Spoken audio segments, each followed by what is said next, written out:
To turn on or turn off schedule do not disturb in Samsung Galaxy S20, open settings, swipe up or down home screen to access the home screen, and then tap settings, tap notifications, up notifications, status bar, do not disturb, and then tap do not disturb.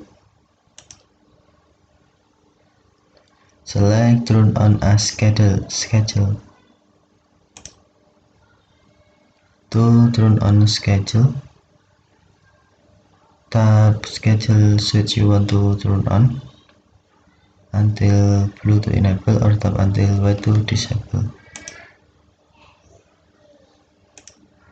If you enable this schedule, do not disturb will be turned on at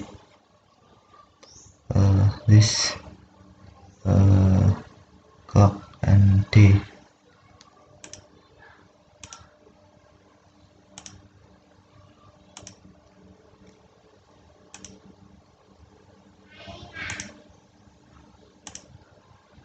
Okay, thank you for watching. Have a nice day.